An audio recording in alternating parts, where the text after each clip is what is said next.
Krishna Radhe Radhe friends. आज की video में मैं आपको कार्तिक पूर्णिमा के अगले दिन सुनी जाने वाली चिड़ा चिड़ी की कहानी सुनाएंगे। शास्त्रों के अनुसार ये कहानी सुनने से मकान बनाने की इच्छा अति शीघ्र पूर्ण होती है। अगर आप मकान बनाने का विचार कर रहे हैं या मकान बनाना चाहते हैं तो ये कहानी आप जरूर से सुनिएगा ताकि आपके मकान बनाने की इच्छा बहुत जल्द पूर्ण हो जाए। कार्तिक स्नान जो करते हैं वो तो ये कहानी सुनते ही हैं, लेकिन अगर आप कार्तिक स्नान नहीं भी करते हैं तो भी अपने मकान बनाने की इच्छा पूर्ण करने के लिए आप ये कहानी जरूर सुनिएगा। कार्तिक पूर्णिमा के अगले दिन आप घर पर या मंदिर में जहाँ पर भी कहानी सुनना है उस जगह को साफ कर लीजिएगा। साफ करके फिर हम यहाँ पर एक घर बनाएंगे। आप आटे से, चावल से या घर बना सकते हैं।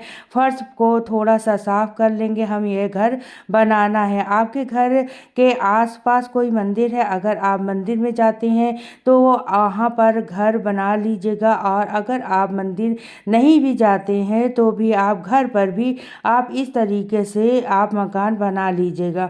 और इसके बाद आप यह कहानी सुनिएगा।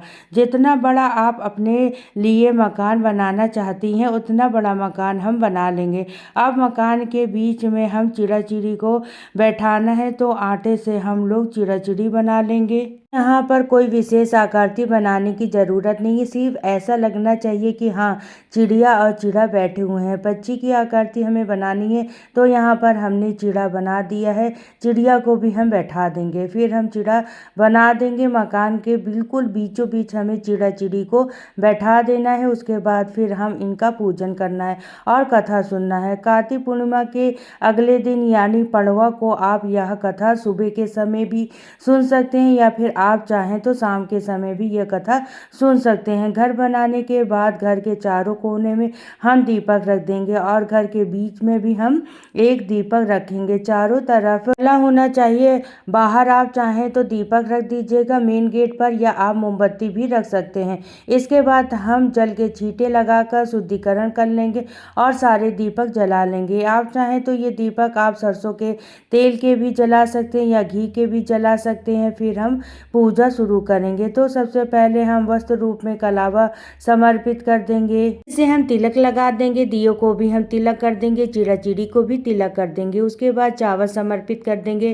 तिलक के ऊपर और भोग के रूप में हम खील बतासे समर्पित करेंगे। घर के सभी कमरों में भी हम खील बतासे रखने हैं ताकि पूरा घर अन्न धन से भरा रहे। इस तरीके से हम पूजा कर लेंगे। खिचड़ी का भी भोग हम जरूर से समर्पित करेंगे क्योंकि इस दिन मूंग चावल की खिचड़ी का दान जरूर किया जाता है और साथ में दक्षिणा भी रख देंगे। इस तरीके से हमारी पूजा करनी है। फिर हम एक लोटा जल लेकर चिड़ा चिड़ी की कथा सुनेंगे।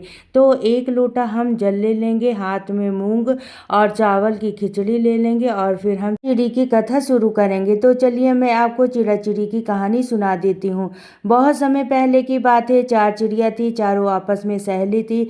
चारों कार्तिक स्नान करती थी। आई पड़वा, चारों ने सोचा खिचड़ी बनाए। एक चिड़िया चावल लेकर आई, एक चिड़िया दाल ले आई, एक चिड़िया घी ले आई। सबने मिलकर खिचड़ी बनाई।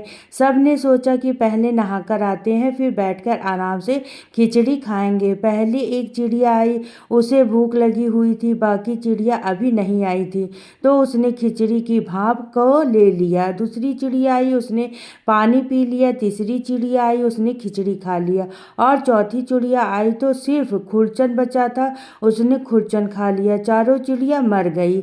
जिस चिड़िया ने भाप खाई थी वो चिड़िया राजा के घर राजकुमारी बनी। जिस चिड़िया ने पानी पिया था वो कुम्हार की बेटी बनी। जिस चिड़िया ने खिचड़ी खाई थी वो ब्राह्मण की बेटी बनी और जिस चिड़िया ने खुरचन खाई थी वो हथनी बनी। कुम्हार की लड़की राजा के घर दासी बन गई। ब्राह्मण की लड़की राजकुमारी की सहेली बन गई। हथनी भी राजा के यहाँ पर थी। यानी वो चारों सहेलियां फिर से एक ही जगह पर इकट्ठा हो गई। राजकुमारी को पिछले जन्म की सारी बातें याद थी। जब राजकुमारी की शादी हुई तो विदाई हो रही थी। उस समय राजकुमारी ने अपने पिताजी से कहा कि पिताजी मेरी सहेली और दासी दोनों को मैं अपने साथ लेकर जाऊंगी।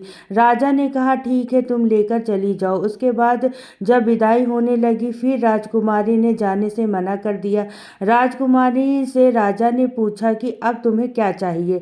तो राजकुमारी ने कहा कि मुझे मेरी हथनी चाहिए, मैं तो इस हथनी को साथ लेकर जाऊंगी। राजा ने नौकरों से कहा कि हथनी को लेकर आओ। राजा ने नौकर हथनी को लेकर जाने लगे, लेकिन हथनी उठी नहीं। सबने कोशिश की, लेकिन हथनी को कोई भी उठा नहीं पाया। तब राजकुमारी ने कहा कि मैं इस हथनी को उठाऊंगी। राजकुमारी हथनी के पास गई, उसके कानों में पिछले जन्म की बात कही, जिससे सुनकर हथनी उठ खड़ी हुई। राजा ये सब देखकर हैरान हो गए। राजा ने तुरंत तलवार निकाली और कहा कि तुम बताओ कि तुम कौन हो, क्योंकि तुम तो जानवरों से बात करती हो, तुम्हें मेरी बेटी हो ही नहीं सकती, तुम तो कोई बहरूपिया हो। सच सच बताओ कि तुम कौन हो, नहीं तो मैं तुम्हारा सिर धड़ से अलग कर दूंगा। तब राजकुमारी ने हाथ जोड़कर कहा, पिताजी मैं तो तुम्हारी बेटी हूँ। पिछले जन्म में 4 चूड़ियाँ थी, हमने कार्तिक स्नान किया था और पड़वा के दिन खिचड़ी बनाई थी। फिर सारी बात राजकुमारी ने अपने पिताजी को बता दी। राजा ने कहा कि कार्तिक स्नान और पड़वा के दिन कहानी सुनना और खिचड़ी दान करने का अगर इतना महत्व है, अगर इतना पुण्य फल मिलता है, तो हम भी कार्तिक स्नान जरूर करेंगे और पड़वा के दिन खिचड़ी बनाकर दान करेंगे और खिचड़ी खाएंगे।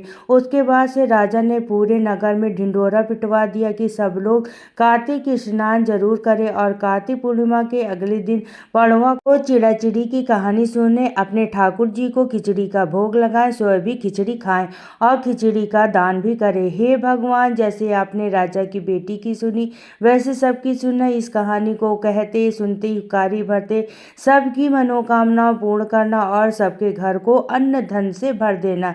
ये थी चिड़ाचिड़ी की कहानी। कोई भी कहानी अकेले नहीं सुनी जाती है, इसलिए हम एक गणेश जी की भी कहानी जरूर सुनेंगे। तो चलिए मैं आपको गणेश जी की कहानी सुना देती हूँ। एक बार एक बुढ़िया थी, बुढ़िया अंधी थी, बुढ़िया को कुछ भी दिखाई नहीं देता था, लेकिन वह बुढ़िया रोजाना गणेश जी की पूजा करती थी। बुढ़िया की पूजा से खुश होकर एक दिन गणेश जी आए और बुढ़िया को बोले कि बुढ़िया माई, मैं तुमसे पूजा से बहुत प्रसन्न हूँ, तुम कोई भी वरदान मांग सकती हो। बुढ़िया ने कहा, भगवान मैं तो मांगना नहीं जानती हूँ।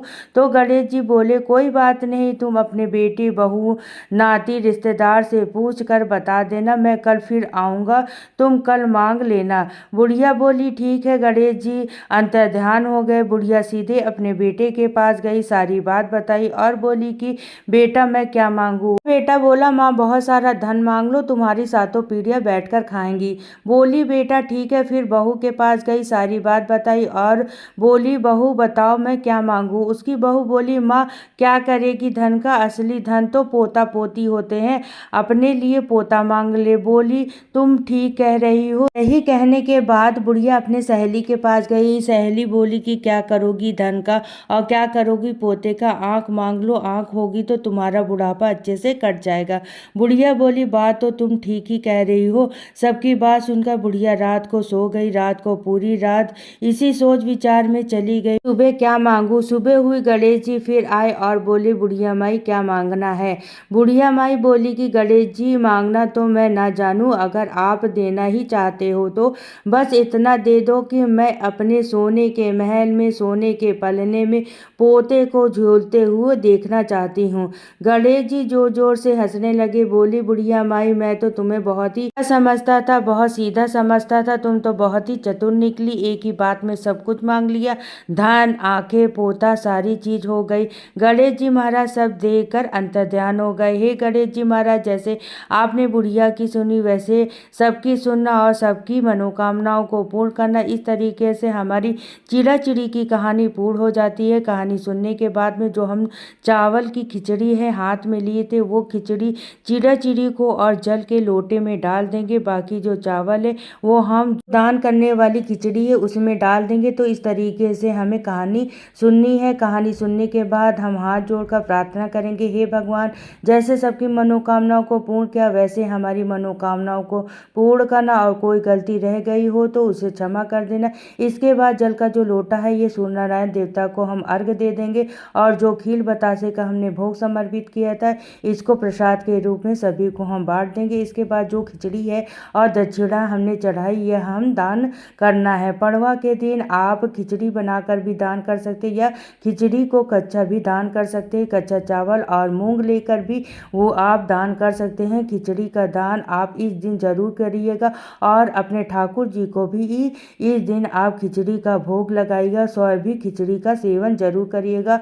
और जैसा कि मैंने आपको बताया कि कार्तिक पूर्णिमा के अगले दिन पड़वा को आप चाहें तो सुबह यह कहानी सुन सकते हैं या आप चाहें तो शाम को भी ये कहानी सुन सकते हैं। कहानी सुनने के बाद में 3-4 घंटे जब हो जाए कहानी में, जब दीपक वगैरह शांत हो जाए, तब हमें क्या करना है, खिचड़ी तो हम दान कर देंगे और जो भी आपने मकान बनाया था, अगर आपने मंदिर में मकान बनाया था तो उसे वहीं पे ऐसे ही आप छोड़ सकते हैं। लेकिन अगर आपने घर पर मकान बनाया है तो कहानी सुनने के 4-5 घंटे के बाद, कुछ समय बाद आप यह मकान जो है वो साफ कर लीजिएगा। इस मकान के जो है कपड़ों से अच्छे से साफ कर लीजिएगा, झाड़ू वगैरह से साफ नहीं करिएगा। तो किसी भी कपड़े से सारे आटे को हम इकट्ठा कर लेंगे, किसी भी प्लेट में या आप पॉलीथीन में इसको डाल देंगे। उसके बाद में आप यह आटा चाहें तो गाय को खिला सकते हैं, आप चाहें तो जो चिड़ा चिड़ी का आटा है, और यह जो आटा है बीच में जो खील बतासे हैं आपको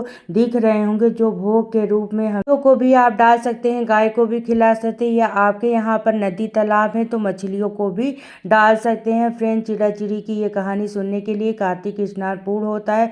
जो लोग कार्तिक स्नान करते हैं वो लोग पड़वा के दिन ये कहानी जरूर सुनते हैं, क्योंकि इस कहानी के बिना कार्तिक स्नान पूर्ण नहीं होता। और जिन लोगों के मकान बनाने की इच्छा है, जो लोग मकान बनाने की सोच रहे हैं, वो भी इस कहानी को जरूर से सुनिएगा, क्योंकि ये कहानी सुनने से मकान बनाने की इच्छा अति शीघ्र पूर्ण हो जाती है। तो आपको चिड़ा चिड़ी की ये कहानी कैसे लगी कमेंट करके जरूर बताना। और अगर यह वीडियो आपको पसंद आया हो, जो आपके लिए थोड़ा बहुत भी यूजफुल हो, तो प्लीज़ वीडियो को लाइक कर देना। और हम महिलाएं घर में तीज त्योहार कैसे करती हैं देखने के लिए मेरे चैनल को सब्सक्राइब कर लेना। भगवान आपकी मकान बनाने की इच्छा अति शीघ्र पूर्ण करे, इसी कामना के साथ फिर मिलूंगी किसी नेक्स्ट वीडियो में। तो सभी को राधे राधे, जय श्री कृष्णा।